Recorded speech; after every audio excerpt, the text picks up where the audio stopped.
Agricultura BR desta quarta-feira destaca para você informações a respeito do que pode vir a acontecer no Brasil em termos de investimentos chineses em infraestrutura e logística. Esse é o posicionamento de um dos mais importantes analistas de mercado dos Estados Unidos, que acredita que esse é um dos resultados que vão ocorrer desse embate comercial entre China e Estados Unidos.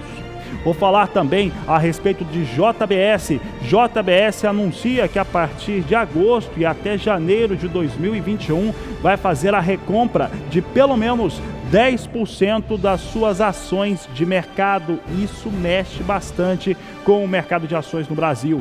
E ainda vou falar, entre outros assuntos, sobre as exportações brasileiras de café no mês de junho, que teve recuperação, e as exportações globais da OIC, a Organização Internacional do Café, que falou nesta semana como é que ficaram as exportações globais em maio. Quem comenta os dados, os números, é a maior autoridade do país. Participa do Agricultura BR de hoje, Eduardo Carvalhais. Temos ainda mercado físico, mercado futuro e previsão do tempo. Começa agora o Agricultura BR.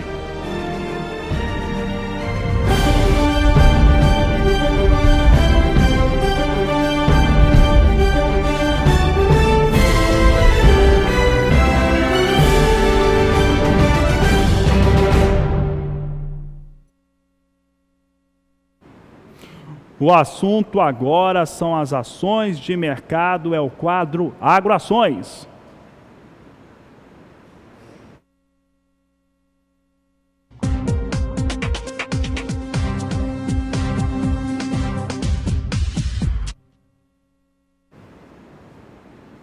A empresa em destaque no quadro Agroações desta quarta-feira é aquela que tem a maior participação histórica no Agricultura BR. Eu falo de JBS, negociada, a sua principal ação, JBS S3 na Bolsa de São Paulo. O que acontece? Ela anunciou nesta fechamento do dia desta última terça-feira que vai fazer a recompra de 10% das suas ações de mercado. É isso mesmo. A partir de agosto, durante 18 meses, vai coincidir com o final de janeiro de 2020, ela vai fazer a recompra de 10%. Isso movimenta bastante o mercado, isso porque o Agricultura BR quis saber quanto que isso representaria em termos de investimento, considerando o valor de fechamento das ações desta última terça-feira. Acompanhe conosco agora no quadro como é que fica a situação para a recompra de ações da JBS. Veja só, 10% das ações representa 160.400 unidades.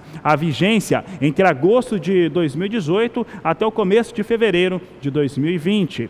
A movimentação média esperada é de 1.490 bilhões de reais a respeito dessa movimentação financeira. A decisão foi tomada no último dia 26 de junho e foi pelos conselheiros do JBS, evidentemente, e foi informada no final da tarde desta terça-feira, após o fechamento de mercado, trazendo algo que já trazia um ânimo para a situação das ações, que nesta última terça-feira subia 0,11%. Já que eu estou falando de ações, vamos ver como é que as ações de JBS têm se comportado nos últimos 30 dias. Essa atitude de fazer a recompra, ela tem como principal objetivo trazer uma elevação para os ganhos dos investidores de JBS. Vamos saber então no quadro agora, na tela, no gráfico, como é que as ações têm se comportado nos últimos 30 dias. Você observa que JBS opera com ganhos. No dia 4 de junho, o valor de negócio era R$ 8,97. No último dia 15 do mês passado, R$ 8,72. No dia 22 de junho, as ações subiam para R$ 9,33. É o maior valor para a ação nessa análise feita aqui, nesse percurso feito. Já no dia 30 do mês passado, o último dia útil, ficava em R$ 9,30. Nesse dia 3 de julho, subia para R$ 9,31. A notícia de que JBS vai fazer a recompra nos próximos 18 meses de 10% das suas ações é uma informação altista, é algo que tende a fazer com que os valores das ações eles se elevem. Então esse cálculo que a Agricultura BR fez de 1.460 bilhões de reais de investimentos em relação à valorização pode ser maior caso não aconteça nada, né? JBS tenha um histórico, principalmente nos últimos 2 anos, de altos e baixos. Se não acontecer nada, é desse valor para cima. Vamos saber então como que o mercado reage à informação de recompra de JBS. A tendência era de alta e a alta é forte. A ação da JBS sobe forte nesse momento na Bolsa de São Paulo, chega a R$ 9,48, uma elevação de 1,94% para os valores das ações da JBS, que sobe por conta da confirmação de que vai fazer essa recompra em relação às suas ações, algo que motiva uma alta, como você observa. R$ 9,31 ontem, R$ 9,31. Nesse momento, as ações da JBS negociadas a R$ 9,48. Olha, já que eu falei a respeito de JBS, eu estou falando de cadeia produtiva da pecuária de corte, nós vamos agora trazer em destaque o assunto da semana. O assunto da semana é esse polêmico projeto de lei que, no nosso entendimento aqui, não cabe qualquer defesa por parte daqueles que têm pregado ele por aí, falando a respeito de maus tratos a animais. Algo que é importante lembrar, é um bem de investimento, é algo que a cadeia produtiva, não só o pecuarista, mas todos cuidam muito, exatamente porque ele tem o resultado de sustento de muito investimento na cadeia. Olha só, o projeto de lei era para ter sido votado ontem, você acompanhou todos os destaques nas edições do Agricultura BR, houve algumas questões na Assembleia Legislativa de São Paulo, foi passado para hoje. O Walter Pulga Júnior acompanhou durante todo o dia o que aconteceu na Assembleia. Daqui a pouco ele está indo para lá, ele está na sede da BBM e eu converso com ele agora. Walter Pulga Júnior, nós temos em relação a esse projeto de lei muita polêmica, uma situação que deixa realmente a pecuária, não só no estado de São Paulo, mas de todo o Brasil, bastante preocupada. Pulga, qual que é a atualização das informações a respeito do que vai acontecer hoje na Assembleia Legislativa de São Paulo? Boa tarde. Assembleia Legislativa de São Paulo, boa tarde. Boa tarde, Fabiano. O que ocorre hoje na Assembleia Legislativa de São Paulo, e é o motivo da nossa, vamos dizer, movimentação aqui, é que será votado hoje, a princípio a partir das 16 horas e 30 minutos, aquele projeto de lei 31/2018, que proíbe a exportação de animais vivos por portos e aeroportos do estado de São Paulo. Há um receio dos pecuaristas, das entidades que representam os pecuaristas no Brasil, de que a aprovação dessa lei contagiaria, vamos dizer assim, outros estados que tomariam a mesma atitude. Por isso, é muito importante, neste momento, barrar a votação dessa lei, até porque essa lei vai atingir e muito o agronegócio brasileiro e a economia de toda a pecuária brasileira. Bom, daqui a pouquinho nós teremos 6 entidades representativas da pecuária brasileira, entre elas a Associação Brasileira dos Exportadores de Animais Vivos, a Associação Brasileira de Exportação de Gado, a Sociedade Rural Brasileira e a Federação de Agricultura do Estado de São Paulo e outras entidades numa conversa com os deputados, no chamado Colégio de Líderes. Isso ocorrerá às 15 horas e 30 minutos. Esta conversa com os líderes de partidos na Assembleia Legislativa de São Paulo é que pretende evitar a aprovação dessa lei, desse projeto de lei, hoje. O interesse dos pecuaristas não é que a lei seja rejeitada.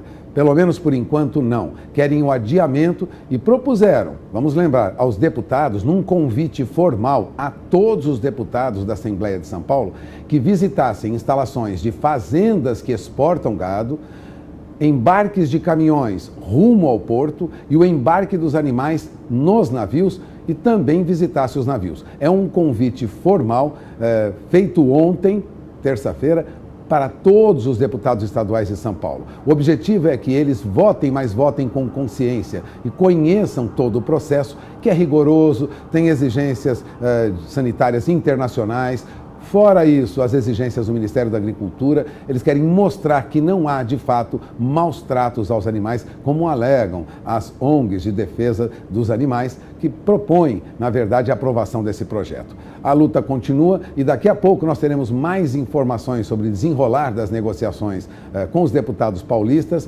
durante a nossa programação.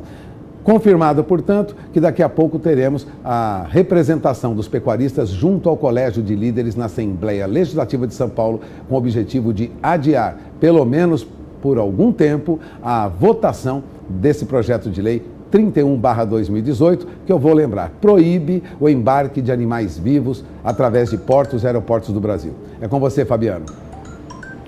Obrigado, Walter Pulga Júnior, pela sua participação. Pulga vai participar de toda a nossa programação. Já fica o convite para você voltar na edição 3, edição das 17h20. Pulga já vai voltar da Assembleia Legislativa de São Paulo, trazendo atualização do que aconteceu neste importante encontro por lá. Mas sempre deixamos aquela informação que é precisa, é importante. E por que tem uma preocupação? E todo mundo que é ligado à pecuária, em algum modo, não precisa ser pecuarista, não precisa trabalhar em indústria, não precisa trabalhar no transporte, mas que de alguma maneira, direta ou indiretamente, tem atuação na cadeia produtiva. Vá à Assembleia Legislativa. Esse é um fator de interesse particular da cadeia produtiva, mas que o impacto é tão grande desse projeto de lei que ele passa a ser de total interesse de toda a comunidade, da economia no estado de São Paulo e, consequentemente, dos outros estados que precisam exportar pelo Porto de Santos. É isso mesmo. Claro, você pode estar produzindo em Goiás, no Mato Grosso do Sul.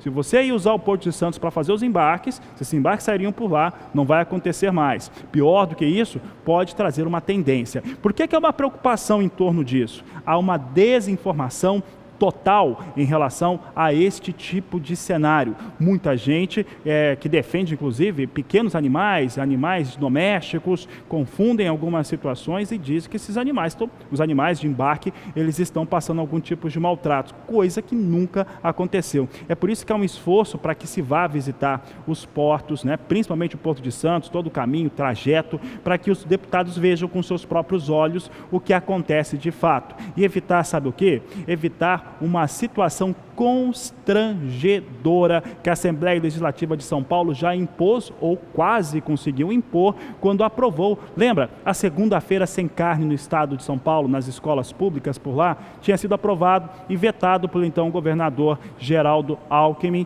essa decisão da Assembleia Legislativa. Então, para evitar um outro constrangimento como esse, que de certo modo diz que aluno de escola pública não pode comer carne todo dia, é importante que todo mundo faça o seu esforço, esteja presente de novo na Assembleia Legislativa e que consiga levar os representantes públicos da Casa de São Paulo às fazendas, às áreas de produção, às áreas na qual tem embarque do transporte, até chegar no porto.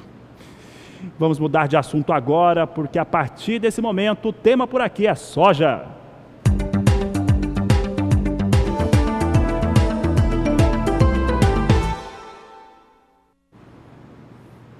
Amigos, eu falo agora sobre Complexo Soja, os embarques no mês de junho. Nós tivemos a Secretaria de Comércio Exterior trazendo os dados nesta tarde da última terça-feira e esses números impressionam, trazem uma situação bastante interessante. Veja só, foram mais de 12 milhões e 500 mil toneladas do Complexo Soja que foram exportados no último mês, quando consideramos todo o complexo: soja em grão, soja em farelo e soja óleo. Veja, menor do que o mês de maio, porque maio foi o recorde absoluto, mas bem superior àquilo que acontecia em junho do ano passado e frente a qualquer mês de junho. Esse dado é muito importante. Você acompanha comigo agora na tela como é que ficou a situação de embarques para o Complexo Soja brasileiro. Junho de 2018, 12 milhões 100 mil toneladas do Complexo Soja foram embarcados, grão, óleo e também farelo. Maio de 2018 é o recorde histórico, nunca se chegou a algo como isso, 14 milhões e 30 mil toneladas. Agora, quando comparamos a primeira e a última coluna, veja que junho do ano passado eram 10 milhões 570 mil toneladas de Complexo Soja que tinha sido elevado. Um aumento de um ano para outro de 12,6%, de acordo com os dados da Secretaria de Comércio Exterior. A receita que também é um dado extremamente importante, foi elevada. E a receita, que é o que as tradings faturaram no mês de junho, teve um aumento de 24,7% quando comparado junho deste ano com junho do ano passado. Veja na tela comigo, então, como é que ficaram os cenários de faturamento. São as tradings que operam no Brasil. Junho de 2018 chegou. Veja só aqui a exportação de complexo, né? Trazendo aqui primeiramente, pessoal aqui deixou... Não, tudo bem. Trazendo aqui, então, só o dado aqui que eu vou citar em relação ao que foi faturado. Faturamento teve, então, um aumento de 24,7%, de acordo com aquilo que foi divulgado pelos dados da Secretaria de Comércio Exterior. Aqui nós já temos a exportação do complexo soja, visto de uma maneira diferente. Aqui o acumulado do ano. Portanto, nos últimos 6 meses, você pode colocar na tela de novo, nos últimos 6 meses chegou a 55.540.000 toneladas. Junho de 2017, pode observar, era abaixo, 52.290.000 toneladas de soja em grão, farelo e óleo, mostrando aqui uma elevação bastante importante em relação ao complexo soja. E quando falamos do acumulado do ano, também teve um faturamento maior para as tradings. Esse faturamento que eu falo agora é diferente, porque não é só do mês de junho, é de todo o acumulado do ano, portanto, de janeiro até junho. Veja conosco como é que ficou esse faturamento, porque ele é alto, chega bastante firme, é o principal complexo de exportação do Brasil, disparado. Junho de 2018 fatura, até junho de 2018, chega a 22 bilhões 280 milhões de dólares em faturamento as exportações do complexo, enquanto de janeiro a junho de 2017 eram 19 bilhões e 900 milhões de dólares. Complexo soja é o mais importante complexo, tem um produto de maior importância da exportação brasileira, que é a oleaginosa, mostrando muita força no desenvolvimento do complexo soja, principalmente em relação aos embarques. Lembrando que o Brasil está sendo beneficiado no ano de 2018 por conta do conflito comercial entre China e Estados Unidos e a quebra na Argentina. A Argentina é o maior player do planeta quando falamos de farelo e óleo. O Brasil é o maior player na exportação de grão de soja, mas que com os Estados Unidos meio fora do mercado, acaba tendo uma expansão bastante elevada em relação àquilo que está sendo embarcado pelo país.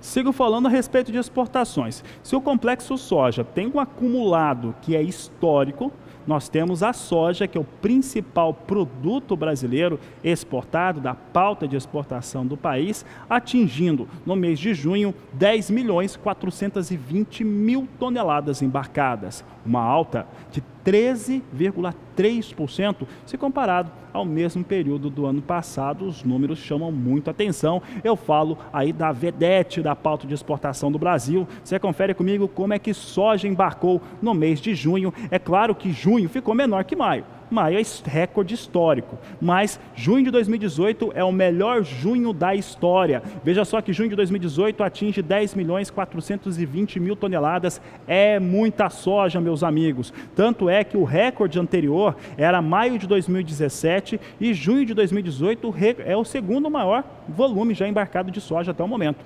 Maio de 2018 com 12.350.000 toneladas é o recorde ainda para o Brasil.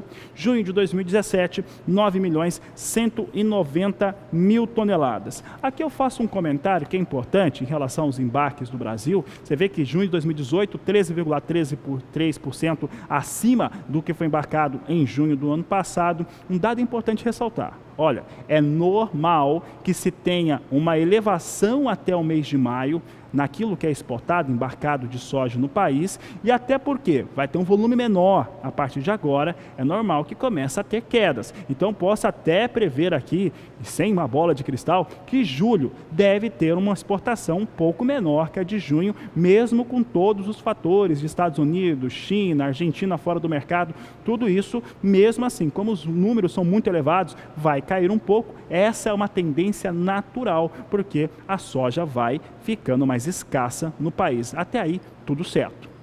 Continuamos falando de soja embarcada. Se você já sabe como que foi o volume embarcado, vai saber agora da receita. Então acompanhe conosco, porque soja é o principal produto, então é onde está a maior parte do faturamento das exportações do Brasil.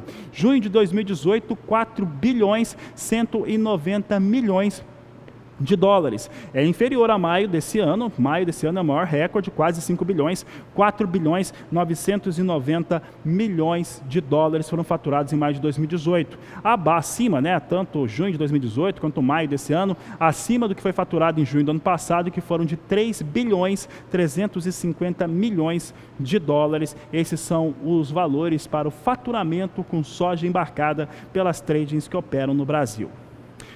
Para encerrar essa parte que eu falo das exportações de soja, em torno daquilo que é o valor da tonelada, eles são muito próximos, mas junho de 2017 tinha um maior valor, ligeiramente maior, mas superior. Veja conosco no quadro como é que ficaram os números do valor da tonelada. Junho de 2018, 403 dólares, esse é o número que nós temos. Aí nós temos maio de 2018, com 438 dólares, acima, o valor médio da tonelada, mas junho de 2018 é ligeiramente mais baixo que junho do ano passado, já que os valores do último ano eram de 404 dólares e 60 centes, portanto, junho de 2017, 1 dólar e 60 acima do valor da tonelada praticada agora. Maio que tinha realmente, além de um volume maior, um valor de tonelada também superior em relação à soja exportada pelas tradings que operam no Brasil.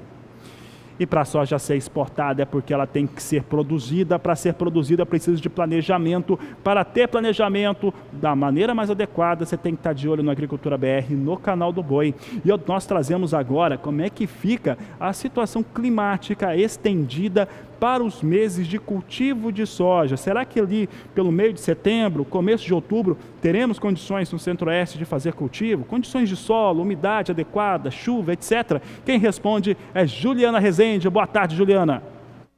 Olá, boa tarde a todos. A expectativa em relação à safra de grãos, agora de 2018, para a região centro-oeste, é de um cenário bastante otimista para o andamento das atividades no campo, como o andamento da colheita do milho segunda safra.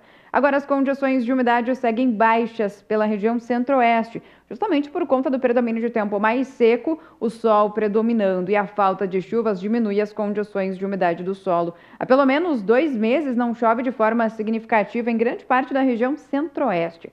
Para os próximos dias, previsão de mais tempo firme, o sol brilha forte nos 3 estados até o dia 9 de julho, não tem risco para chuva na maior parte da região. A partir do período seguinte, entre os dias 10 e 14 de julho, faz um período de predomínio de tempo seco. Previsão de chuva somente no extremo sul do Mato Grosso do Sul, devido às áreas de instabilidades que avançam lá pelo sul do país. Mas essa chuva não deve causar nenhum tipo de transtorno em relação ao andamento da colheita do milho segunda safra por lá. Para os próximos dias, entre os dias 15 e 19 de julho, expectativa de mais um período de predomínio de tempo seco, sol aparecendo, temperaturas bastante elevadas e umidade do ar mais baixa, especialmente nas horas mais quentes do dia. Essa chuva do extremo sul do Mato Grosso do Sul ainda vai seguir persistindo, mas são pancadas bem fracas e isoladas. O acumulado de chuva não passa de 5 milímetros entre os dias 15 e 19 de julho. Então, durante as próximas semanas, expectativa de tempo bastante seco para a safra de grãos da região centro-oeste. Essa condição acaba favorecendo bastante para o andamento das atividades no campo e também o andamento da colheita do milho segunda safra por lá. Daqui a pouco eu volto com mais informações do tempo. Obrigado, Juliana Rezende, trazendo informações, olha, importantíssimas. Essas informações, com essa abordagem, você só vê por aqui, você só acompanha no Canal do Boi. É o Canal do Boi que tem essa preocupação com seus resultados de campo, com aquilo que vai trazer melhor resultado e principalmente rentabilidade. E olha, o que tem garantido a rentabilidade começa no campo, na produção, vai até a venda e principalmente até os embarques. Veja só, destaque agora do Agricultura BR é em torno de farelo de soja. Lembra que eu dizia que o Brasil ele tem um certo benefício por conta do conflito comercial entre Estados Unidos e China. E muita gente vai dizer o seguinte: Fabiano, você tem falado também regularmente que não é bom para ninguém. Não é bom para ninguém, porque os desdobramentos disso podem ser graves. Por outro lado, tem tido um resultado em curto prazo bom para as exportações brasileiras, que só não é melhor por conta dessa insegurança total em torno de tabelamento de frete no Brasil. Um outro fator também que acaba colaborando com as exportações do complexo soja é a Argentina. A Argentina fora do mercado faz com que os consumidores busquem outras alternativas. E é por isso que muita gente veio comprar farelo de soja no Brasil.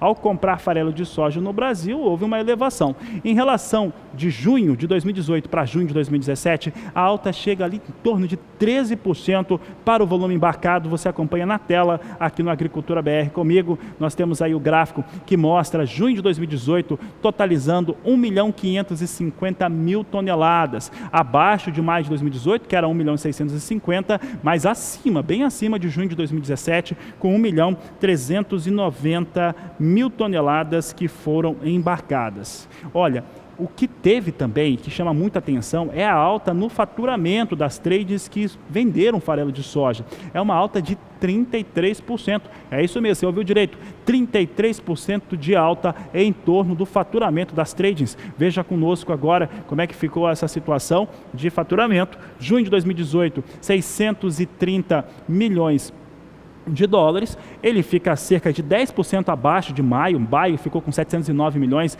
e 900 mil dólares, mas muito acima dos 472 milhões e 600 mil dólares que tinham sido faturados em junho do ano passado. Você está vendo aí a situação de exportação de farelo de soja em torno do faturamento daquilo que chegou em termos de receita para as tradings que operam no Brasil.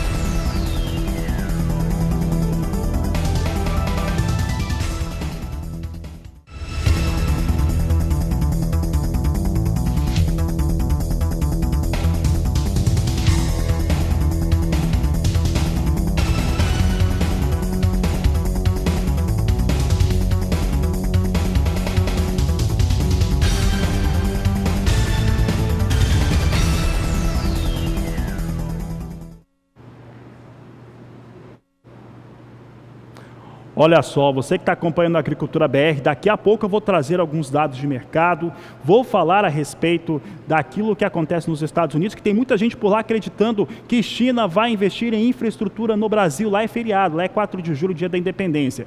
Mas o que está me preocupando, isso traz preocupação, é a alta do dólar. Dólar vai disparando mesmo sem referência americana. Dólar estava R$ 3,91, de acordo com a equipe do Agricultura BR, vindo com uma alta, já que fechou com 3,89 nesta última terça-feira. Daqui a pouco vamos comentar esse mercado de dólar, porque a coisa vem ficando com impacto muito forte. Ainda hoje também eu destaco o lançamento do Plano Agrícola pelo Banco do Brasil, 102 bilhões de reais que foram colocados à disposição por esse banco estatal. Teve participação do presidente da República, Michel Temer, teve também a participação dos ministros da Agricultura e da Fazenda. Daqui a pouco você vê esse destaque no Agricultura BR, porque antes eu falo a respeito de embarques. Eu falei de complexo soja, falei do grão de soja, falei do farelo, então falta o óleo. Óleo de soja também tem bons números a serem apresentados e é o que você confere no Agricultura BR. Pode trazer no gráfico para mim o que acontece com os embarques de óleo de soja, embarque de óleo de soja ficou melhor junho de 2018, quando comparado a maio, mas bem inferior àquilo que acontecia em junho de 2017. Veja só, óleo de soja totalizou 126.100 toneladas em junho desse ano, maio foram 123.900, só que junho de 2017 foram 164.900 toneladas. A receita obtida com os embarques somou 90.700.000 dólares, representa ali 23% abaixo do que junho de 2017. Veja conosco então como é que ficou o fator de receita com exportação de óleo de soja. Entre os produtos do complexo é o único que tem números negativos apresentados pela Secretaria de Comércio Exterior. Pela Secretaria de Comércio Exterior, nós temos junho de 2018 totalizando ali pouco mais de 90 milhões de dólares que foram faturados pelo mercado. Eu vou pedir agora para a nossa produção preparar uma cotação para o mercado da soja, porque eu vou trazer aqui um destaque muito importante no editorial de hoje. O editorial de hoje fala a respeito de China, Estados Unidos, Brasil e investimentos. Confira as cotações.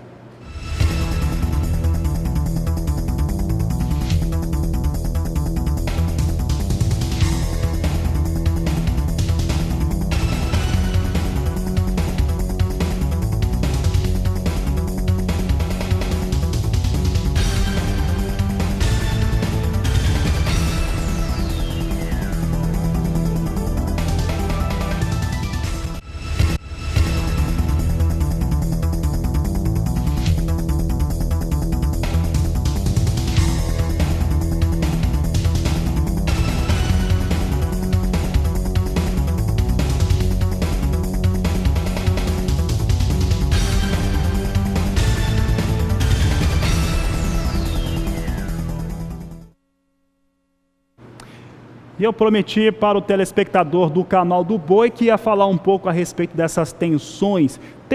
Você vê que lá nos Estados Unidos se fala tensão e não fala conflito. Quem fala conflito somos nós que estamos no resto do mundo.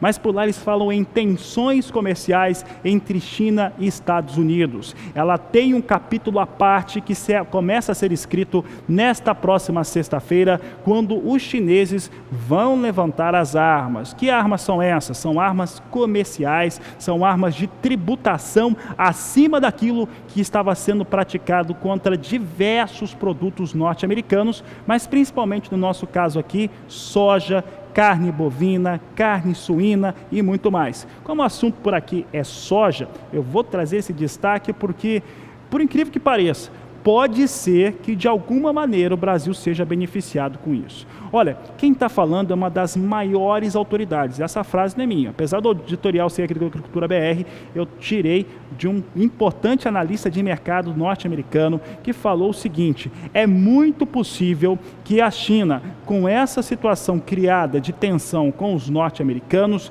não apenas busque outros fornecedores. Esses fornecedores não são apenas Brasil, Argentina e Paraguai, mas também outros lá da Ásia, mas são países com produções muito pequenas. Mas o que pode acontecer? Um investimento maior em infraestrutura logística, algo que eu já vi com meus próprios olhos, acontece já, de certo modo, na Argentina. Quem falou a respeito deste assunto foi o Dave Marshall, ele que é da First Choice Commodities, que comentou essa situação. Ele acredita mesmo que deve ter um resultado de maior investimento em infraestrutura logística no Brasil.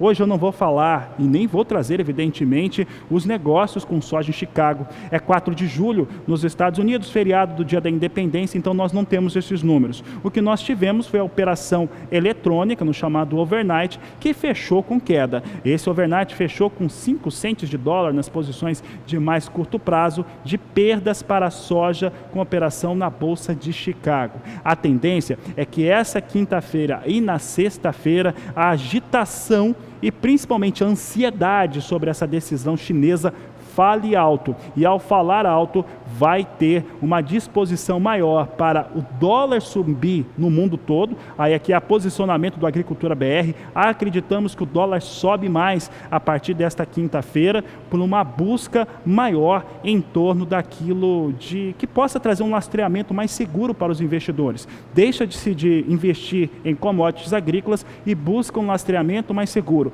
O dólar é o principal deles no mundo todo. E já que eu falava de dólar e falava que eu acredito, ou que acreditamos por aqui, que dólar deve seguir subindo no mundo todo, dólar, mesmo sem referência, sendo feriado nos Estados Unidos, subia no Brasil. A equipe do Agricultura BR há pouco me destacava aqui no meu ponto, que já chegava a 3,91. Vamos ver como é que vem o dólar comercial agora. Nós temos dólar comercial em destaque no Agricultura BR, mantém 3,91, alta nesse momento de 0,39% para a moeda norte-americana. É o que nós destacamos agora em relação à moeda. Daqui a pouco eu vou comentar um pouco a respeito do dólar, mas a tendência é essa mesmo, o dólar pode continuar subindo. E olha só, tem decisão da Justiça Brasileira em relação aos royalties e a Monsanto. Daqui a pouco eu falo sobre isso. Está chegando aqui na nossa redação o que vai acontecer em torno da Monsanto, assunto de logo mais do Agricultura BR. Já que você está conosco, continue aqui no canal do Boi. Nós vamos agora para um rápido intervalo comercial. Aproveite para entrar em contato. Você entra em contato através do 67996562266. Voltamos já. Que legal, né? Programação do canal do Boi. Você viu o Luiz Crozara convidando você para o Café com Boi amanhã.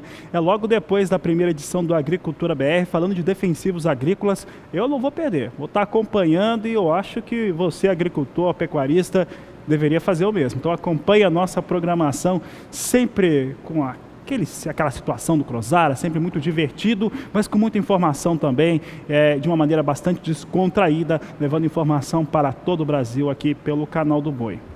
Por aqui o Agricultura BR agora fala a respeito do Banco do Brasil e falo também sobre Plano Safra. Isso porque há pouco, um pouco antes do Agricultura BR entrar no ar, estava tendo a cerimônia do Banco do Brasil, que contou com a presença do presidente Michel Temer, também com os ministros da Agricultura e da Fazenda. E eles confirmaram, juntamente com o Banco do Brasil, os recursos disponibilizados para o Plano Agrícola Pecuário da campanha 2018-2019, que entrou em vigor no último domingo. Veja conosco então um resumo daquilo que está sendo anunciado ou que foi anunciado pelo Banco do Brasil. Pode colocar na tela, porque o Banco do Brasil disponibiliza um total de 103 bilhões de reais para o Plano Safra. É o maior banco financiador do país para a agricultura brasileira. A cadeia agro vai contar com 11 bilhões e 500 milhões de reais. Em termos de crédito rural, serão 91 bilhões e 500 milhões de reais. Para custeio e comercialização, um total de 72 bilhões e 800 milhões de reais. E para investimento, 18 bilhões e 700 milhões de reais. Assim ficaram os dados apresentados pelo Banco do Brasil, juntamente com o Ministério da Agricultura, com o Ministério da Fazenda também. Já que tinha bastante autoridades, você vai acompanhar agora o que o ministro da Agricultura, Blairo Maggi, comentou há pouco, faz poucos minutos que tivemos esse lançamento, comentou do Plano Agrícola e também das ações do Banco do Brasil para o desenvolvimento da agricultura brasileira. Este Plano Safra, particularmente, é um Plano Safra que eu comemoro ele. Gosto do resultado dele, porque pela primeira vez nós não precisamos ir ao presidente da República para que ele mediasse o que fazer. E quando tem que mediar, é porque as posições são diferentes. Alguém quer uma coisa que acha que não pode dar e outro quer alguma coisa que acha que pode conseguir. Então, com a lei, a mudança que nós tivemos no Brasil com teto de gastos, nós todos sabemos qual é o tamanho da nossa caixa de sapato. E que para entrar alguém ali, precisa sair alguém. Então, pela primeira vez, Banco Central, Fazenda, liderado pelo ministro Guardi, nós na agricultura, as confederações, os sindicatos, as associações, os produtores, os fabricantes de máquinas, todos aqueles que foram ouvidos durante a construção desse Plano Safra sabiam qual era o tamanho e aonde nós deveríamos ir. Então, a consequência foi de que nós sabíamos aonde teríamos que chegar e a que custo para chegar lá. Chegamos a determinado momento a conversar entre Fazenda e Ministério da Agricultura de entender se queríamos taxas de juros mais baratas, menos custos financeiros, mas isso implicaria em ter menos recursos disponíveis, ou ao contrário. Então, essa mediação e essa visão da realidade do Brasil e do país, onde nós poderíamos chegar, nos levou a ter consenso e saber que não adianta chorar muito porque você não vai ganhar. Então, eu comemoro esse Plano Safra por esses motivos, por nós chegarmos a um acordo daquilo que foi possível. E o que foi possível, presidente, foi muito bom. Eu considero muito bom. Aumentamos um pouco dos recursos, diminuímos taxas de juros, discutimos programas que não existiam, ampliamos recursos, e aí eu tenho que comemorar, junto com os agricultores e o setor agrícola, que o Ministério da Agricultura, na minha passagem e sob o seu comando, presidente, o Ministério da Agricultura, ele buscou de volta a sua competência, que é o Banco Central, a Fazenda, discute o montante de recursos, mas quem dita e quem faz a política é o Ministério, junto com os agricultores, os pecuaristas e aqueles todos que militam nessa área. Então, eu me sinto muito tranquilo e feliz por essa retomada do protagonismo do Ministério da Agricultura na nossa gestão. Isso foi o Blairo Maggi, ministro da Fazenda, há pouco comentando o lançamento do Plano Agrícola Pecuário de maneira geral, mas principalmente o Plano Agrícola do Banco do Brasil, que está dispondo, é a maior carteira da agricultura brasileira, 103 bilhões de reais. Quem estava presente também nesse importante evento foi o presidente da República, Michel Temer, que falou a respeito da importância do setor da agropecuária para o desenvolvimento da economia do Brasil. É uma alegria prestigiar a agricultura, prestigiar a pecuária brasileira, que são verdadeiros orgulhos do nosso país. Estou cumprimentando o presidente da Embrapa e até dizendo uma coisa curiosa. Uns 5, 6 anos atrás, houve em Londres uma reunião promovida pelo então primeiro-ministro, em conexão com o Brasil, com o governo brasileiro, em favor para combate à fome, especialmente nos países da África e outros países que passam por esses dramas. E eu me recordo que lá estando, era uma parceria entre o Estado do Reino Unido, o Estado da Inglaterra e o Brasil. E eu me recordo que muitos países, dignatários de países africanos, pediam audiência a nós, pediam a chamada bilateral, para falar da agricultura brasileira, encantados com a agricultura brasileira. Não é? E, particularmente, com a Embrapa também, com o trabalho que a Embrapa fazia. Então, vejam que é uma coisa curiosa, eu sempre registro esse fato com muita animação.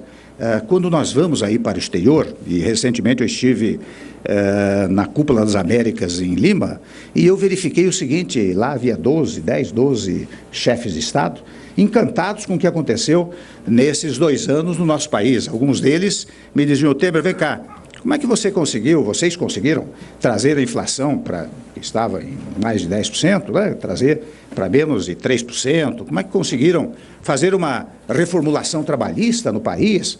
Como é que conseguiram reduzir os juros a taxas razoáveis no nosso país em menos de 2 anos? Eu disse: olha, isso foi fruto do diálogo que nós implantamos no nosso governo e que deu resultado, diálogo com o Congresso Nacional, diálogo com a sociedade, diálogo com os produtores, porque também, ao lado do diálogo, nós firmamos a tese, né, da responsabilidade fiscal ao lado da responsabilidade social. Nós conectamos estes 2 conceitos. Quero aproveitar para falar com alguns telespectadores aqui de maneira geral. Estou aqui falando com eles no telefone, aqui através das mídias sociais. É o seguinte: o lançamento que teve hoje oficial é do Banco do Brasil para o Plano Agrícola Pecuário 2018-2019. O Plano Safra foi lançado no começo do mês passado. É importante se ressaltar esse fator. O que tivemos agora é o lançamento do Plano Agrícola em relação ao Banco do Brasil, assim como aconteceu na segunda-feira também do Banco Banco Sicredi. Olha, quem estava presente também nesse importante evento foi o ministro da Fazenda, Eduardo Guardia. Ele comentou a respeito da disposição dos recursos para todos os bancos que têm as linhas de crédito agrícola, principalmente para o Banco do Brasil. Além do aumento da quantidade de recursos já mencionada pelo ministro, nós também procuramos fazer algumas mudanças na direção de simplificação, de redução de custo, para facilitar o acesso ao crédito de maneira mais simples e menos onerosa. Permitimos, por exemplo, às instituições financeiras fazer contratação de agente de crédito rural para dar maior capilaridade, para chegar nos rincões da nossa economia. Fizemos a redução dos encargos financeiros e, muito importante que eu queria destacar, pela primeira vez o Plano Safra está oferecendo taxas de juros pós-fixadas. E importante, isso aqui é uma opção adicional que foi dada ao produtor rural. Nós queremos ter o produtor rural alinhado no nosso objetivo da estabilidade macroeconômica. Toda vez que você capta recursos a taxas pós-fixadas, você fica sócio do governo no sucesso da redução da inflação. Eu acho que isso é muito importante e, mais uma vez, presidente, isso é uma opção que foi dada ao agricultor que poderá, inclusive, ter taxas até mais baixas quando optar pela taxa pós-fixada. Então, isso é um ponto muito importante para nós, também como foi o desenvolvimento de novas linhas de crédito visando empreendimentos em prol da sustentabilidade e da produtividade, como, por exemplo, o exemplo do Programa Agricultura de Baixo Carbono, aqui desenvolvido pelo Banco do Brasil. Linhas de crédito específicas, por exemplo, para renovações de plantéis de animais. Então, uma série de iniciativas que eu acho que vai na direção correta para que o setor possa continuar trabalhando dessa maneira e gerando tantos benefícios à população. Então, presidente, aqui eu acho que é uma conjugação de fatores positivos do governo, do setor do agronegócio, das instituições financeiras e, particularmente, do Banco do Brasil e da liderança do nosso ministro Blairo, que também tem conduzido a nossa política agrícola. Fazendo um resumo desse lançamento de hoje, Plano Agrícola Pecuário, recursos disponibilizados pelo Banco do Brasil para essa campanha 2018-2019, são 103 bilhões de reais. Eu lembro que no começo de junho você acompanhou ao vivo pelo canal do Boi, ao vivo no Agricultura BR, a disposição total de recursos, 194 bilhões 370 milhões de reais à disposição para a campanha dessa campanha 2018-2019 da agricultura, com taxas menores, inferiores, em 1 ponto percentual até 1,5 ponto percentual abaixo da taxa de juros que foi praticada na campanha anterior. Por aqui, o Agricultura BR agora fala sobre STF, sobre tabelamento de frete e os resultados desastrosos só de se discutir o assunto. Olha, não vai dar para exibir agora porque o Gleiton foi fazer. O Gleiton Medeiros é um colaborador aqui do Agricultura BR, engenheiro agrônomo lá na região do Cealba, no Nordeste brasileiro, principalmente no estado de Sergipe, tem uma empresa cerealista e ele estava falando a respeito dos custos de frete, como subiram para puxar milho do estado do Mato Grosso para o Sergipe, para Alagoas principalmente, e também ali para uma região do estado da Bahia. Simplesmente esse frete sobe ali de uma casa de 420, 430 reais para 650 reais. O Gleiton Medeiros está gravando lá em Sergipe para falar um pouco a respeito deste assunto, que é grave, é gravíssimo. Isso já é o resultado direto de tabelamento de frete, dificultando bastante as ações, as atividades no campo e principalmente para alimentar animais na região nordeste do país e muito provavelmente na região norte também. Mas o STF adiou essa decisão, é o que você confere agora na reportagem. O tabelamento dos fretes conduziu as conversas em mais um encontro da Frente Parlamentar da Agropecuária. Deputados e entidades seguem calculando os prejuízos do tabelamento e não veem a hora de ter essa polêmica resolvida. Nó que nós temos que desatar, mas temos um impasse dessa tabela de fretes que a Frente Parlamentar acha que não pode vigir, né, porque não tem como fazer isso, e está buscando então uma saída pelo deputado Osmar Terra, que faça o relatório. Segundo a Frente Parlamentar da Agropecuária, toda essa polêmica em torno dos fretes acaba travando mesmo o agronegócio no país. Um navio parado, por exemplo, que não carrega nem descarrega, acaba tendo um prejuízo aí diário, em torno de 15 a 50 mil dólares. A FPA quer que a concorrência continue livre, sem que seja obrigatório seguir uma tabela. E se houver tabela, que ela seja apenas de referência. Existe uma resistência, né, do setor produtivo como um todo, que acha que o tabelamento, ou o preço mínimo, enfim, em lei, é muito complicado. Isso pode ser bom no primeiro momento, mas isso pode ser ruim até para os próprios caminhoneiros depois. Então, está se discutindo que alguma coisa tem que ser feita. Segundo a FPA, esse assunto não deve ser resolvido antes do recesso parlamentar. Catarina Martorelli para o SBA.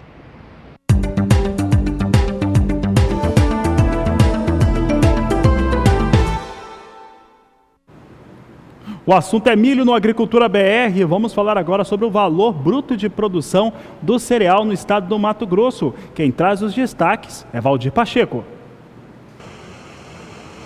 O IMEA divulgou na última segunda-feira à tarde a terceira estimativa do valor bruto da produção para o milho mato-grossense neste ano.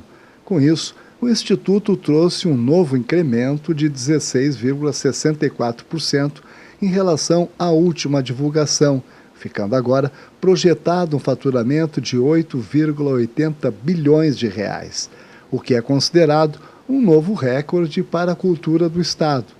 Apesar de a produção da safra 17/18 estar inferior em relação à safra anterior, o preço ofertado no mercado neste ano traz a expectativa de uma renda de 3,04% maior para a cultura do milho quando comparado ao que foi visto no ano passado. Os economistas do Instituto também concluíram que é esperado que a cultura do milho participe com 13,6% do valor bruto de produção total da agropecuária mato-grossense. No entanto, para a consolidação do faturamento da cultura, ainda são aguardados o comportamento das cotações nos próximos meses e a confirmação dos rendimentos a campo. Por aqui o Agricultura BR segue, nós vamos continuar trazendo para você destaques importantes em torno das culturas que são mais produzidas no Brasil. E daqui a pouco, depois do intervalo, nós vamos conversar com Eduardo Carvalhais, a maior autoridade do Brasil quando o assunto é café. E ele vai falar sobre os embarques brasileiros, sobre as exportações e também o que aconteceu com as exportações globais no mês de maio. É daqui a pouco, depois do intervalo. Você aproveita que nós vamos sair e entre em contato conosco através do nosso WhatsApp. É o 679-9656-2266. Voltamos já. Agricultura BR de volta e agora o assunto é café. E eu falo sobre as exportações. Essa é uma semana com vários dados sobre exportação. Na segunda-feira, o Agricultura BR destacava as exportações globais para o mês de maio. Hoje, traz os dados da Secretaria de Comércio Exterior, divulgados na tarde desta última terça-feira, em torno dos embarques do mês de junho. E olha só, para o café, houve uma recuperação em torno do que vinha acontecendo, que você acompanha conosco agora, embarques de café no Brasil, de todos os tipos, é o que a Agricultura BR coloca na tela. Pode disparar o primeiro gráfico, mostrando como é que ficou o mês de junho, comparado a maio e também a junho do ano passado. Observe que junho de 2018 totaliza 2.150.000 sacas, contra 1.410.000 sacas no mês de maio desse ano, contra também 1.900.000 sacas no mesmo mês do ano passado. É uma elevação de 13,24% quando comparado a junho do ano passado, ao mesmo período sazonal. Aumentou mesmo as exportações de café. Vamos saber agora como é que ficou a situação de faturamento, aquilo que foi faturado pelas tradings que operam com exportação de café no Brasil. Acompanhe no quadro conosco agora no gráfico, mostrando faturamento que totalizou 310 milhões e 300 mil dólares em junho de 2018, superior a maio, deste ano, que foi de 214 milhões e 300 mil dólares, superior também a junho de 2017, com 309 milhões e 300 mil dólares, de acordo com a Secretaria de Comércio Exterior. Esses aqui são os dados em relação ao que acontece com os valores praticados. Agora, quando pegamos o acumulado do ano em relação às exportações, os números ainda são abaixo do que vinha no ano passado. Acompanhem conosco aqui o acumulado de 6 meses, comparando 2017 com 2018. 2018 totaliza 12.630.000 sacas contra 13.390.000 sacas de café que foram embarcadas nos 6 primeiros meses do ano de 2017. A Agricultura BR segue falando de café. A gente está tentando falar agora com o Eduardo Carvalhais, ele que é a maior autoridade para o mercado de café do Brasil. Daqui a pouco ele participa conosco, mas antes nós vamos trazer para você como é que fica a previsão do tempo. E a previsão do tempo agora para os produtores de café Conilon nos estados, principalmente Espírito Santo, Bahia e Rondônia. Quem fala sobre o assunto é Juliana Rezende. A colheita do café Conilon segue atrasada na maior parte do país. O Espírito Santo, que é um dos principais estados produtores de café Conilon, está, em relação ao andamento da colheita, em torno de 50% de lavouras já colhidas. Pelo menos essa condição já devia ter 20% a mais já em relação das lavouras já colhidas no estado. Então segue bastante atrasado. Grande parte, então, dos produtores de café Conilon segue com as atividades de colheita atrasadas. As condições de umidade do solo na maior parte dos estados produtores de café Conilon, que é a Bahia, o Espírito Santo também, e até o estado de Rondônia, seguem baixas. A umidade do solo diminuiu ao longo dos últimos períodos por conta do tempo mais seco em Rondônia, no interior da Bahia, agora na faixa leste, sul da Bahia. E até no Espírito Santo, a umidade segue um pouco mais elevada devido às instabilidades que acabam sendo provocadas pelos ventos úmidos que sopram do mar, e por isso tem previsão de chuva um pouco mais persistente nessas áreas onde a umidade do solo segue mais elevada. Para os próximos dias, chuva frequente na faixa leste e sul da Bahia, já no interior do baiano e também no estado de Rondônia, tempo bastante seco e temperaturas altas também. No Espírito Santo, risco para eventual chuva fraca para os próximos dias, mas de maneira geral é o tempo firme que vai predominar até pelo menos o dia 9 de julho. A partir do dia 10, a chuva vai seguir atuando na maior parte do leste e sul da Bahia. Agora a chuva se espalha por grande parte do litoral da região sudeste. São instabilidades que acabam provocando essa chuva mais abrangente, garantindo pancadas de chuva na maior parte do Espírito Santo. Tempo firme no interior da Bahia e também no estado de Rondônia até o dia 14 de julho. A partir do dia 15, segunda quinzena do mês de julho, já começa com pouca mudança no tempo em áreas produtoras de café Conilon. Tempo firme em grande parte de Rondônia, também no interior da Bahia. Agora a chuva segue atuando em áreas do litoral, faixa leste e sul do estado da Bahia e também no estado do Espírito Santo. Então essas pancadas de chuva que ainda seguem ocorrendo de forma bastante persistente em áreas de café Conilon do leste e sul da Bahia e até no Espírito Santo ainda podem provocar algum atraso em relação ao andamento da colheita por lá. Já no interior, tanto da Bahia como também no estado de Rondônia, expectativa de tempo bastante seco e nessas áreas onde ainda não chove, os produtores devem dar andamento em relação às atividades de colheita do café Conilon. Daqui a pouco eu volto com mais informações do tempo.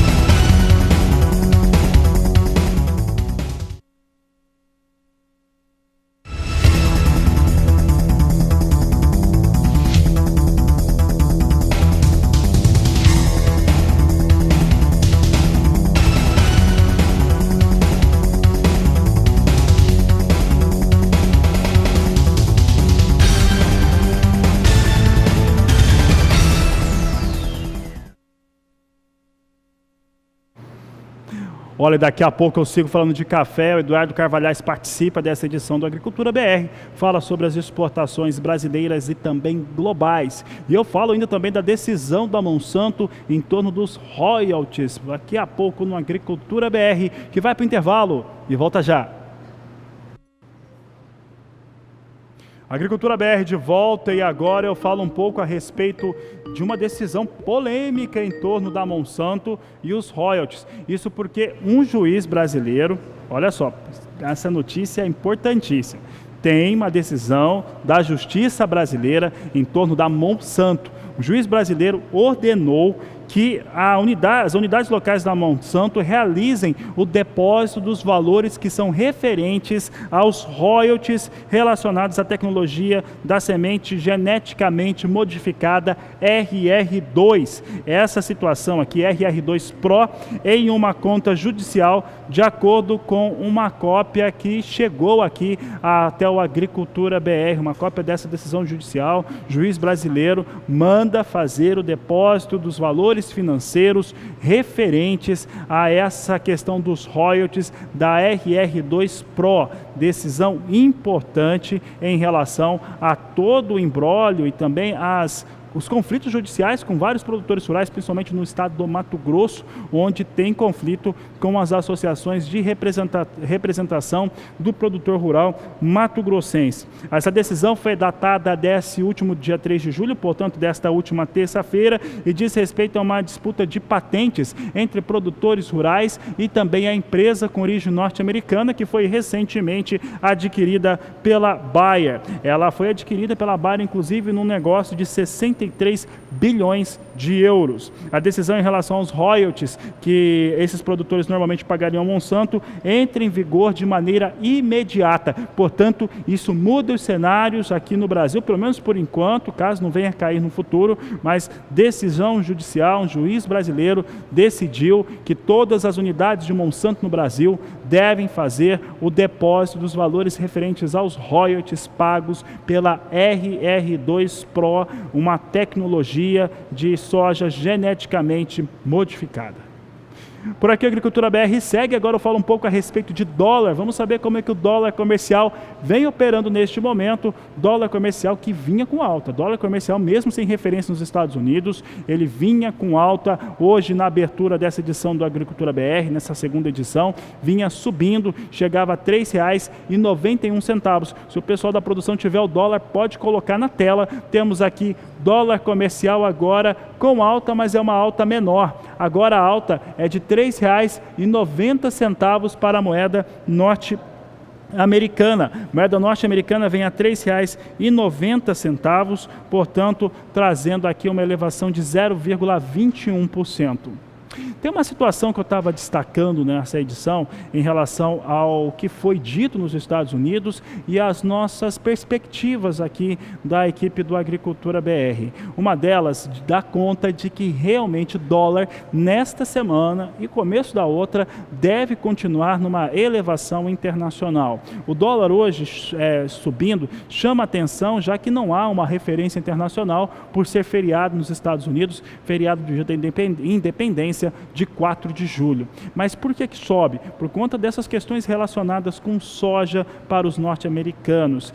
Eu trazer um destaque, inclusive, de um importante analista de mercado dos Estados Unidos, que acredita que China, após essas tensões comerciais que tem com os Estados Unidos, é muito provável que venha a fazer a aplicação de recursos, principalmente em infraestrutura e logística no Brasil. Isso facilitaria as suas atividades, desde a rodovia até a chegada nos portos e embarques. Então, é uma situação que pode ser, inclusive, positiva para o Brasil. Lembrando que nós estamos trazendo esse destaque sempre, essa disputa, essa tensão entre China e Estados Unidos, ela não é boa para o cenário comercial. Pode até ser em curto prazo, elevações de embarques de alguns produtos, mas mesmo assim é algo que traz um impacto extremamente negativo a longo prazo e até mesmo em médio prazo por conta dos conflitos comerciais.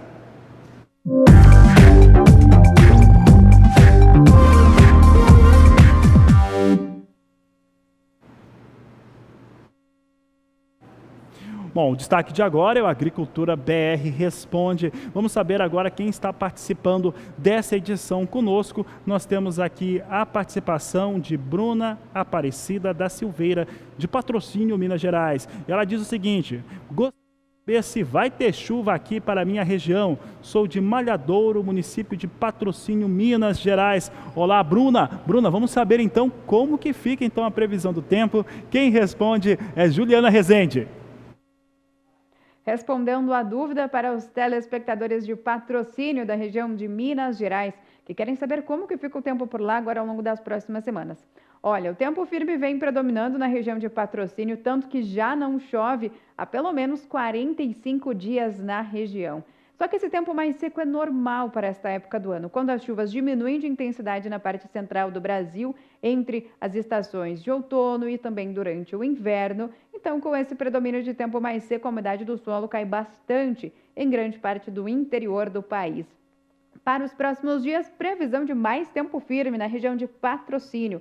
E grande parte também do sudeste não vai ter previsão de chuva até pelo menos o dia 9 de julho. Agora, no decorrer deste período, a temperatura mínima fica na casa dos 12, 13 graus em grande parte da região central de Minas Gerais, inclusive na região de Patrocínio. A partir da próxima semana, entre os dias 10 e 14 de julho, até tem risco para alguma chuva somente na faixa leste de Minas Gerais. Não alcança a região de Patrocínio. Então, teremos mais uma semana de tempo aberto, temperaturas altas e umidade do ar também bem baixa nas horas mais quentes do dia. Agora, em relação ao seguinte período, entre os dias 15 e 19 de julho, mais uma semana de tempo firme. Então, no decorrer das próximas semanas, não tem previsão de chuva na região de Patrocínio. Essa tendência ainda de tempo mais firme vai seguir predominando por lá. Então, a expectativa aí é de que, em relação aos dias sem chuva, ainda supere os 45 dias em que já não chove na região de Patrocínio. Então, em relação às condições de umidade do solo, vão seguir baixas na região de Patrocínio,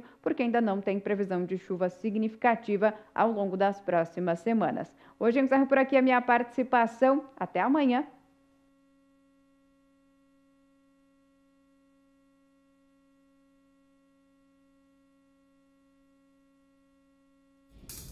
Participe do Universo de Leilões SBA. Entre no site www.sba1.com. Clique no link Cadastro e preencha com seus dados. Envie uma cópia dos seus documentos e nossa equipe entrará em contato com você para a confirmação. É fácil e simples. www.sba1.com. SBA. Ninguém acredita mais no agronegócio do que a gente.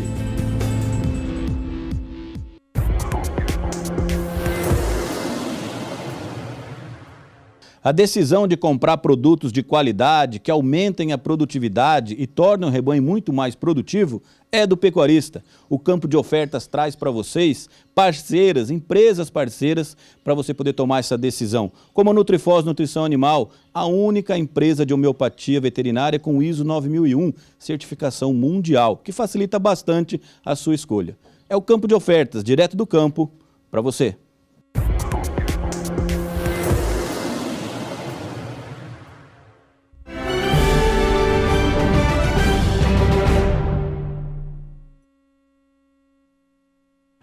Tá, e você conferiu aí as informações aqui dos nossos patrocinadores também, mas principalmente como é que fica a previsão do tempo lá na região de Minas Gerais, com a participação da Bruna, nossa telespectadora de patrocínio. Um grande abraço para você, Bruna. Obrigado pela participação. Participe você também através das nossas mídias sociais, pelo e-mail, pelo WhatsApp 67996562266.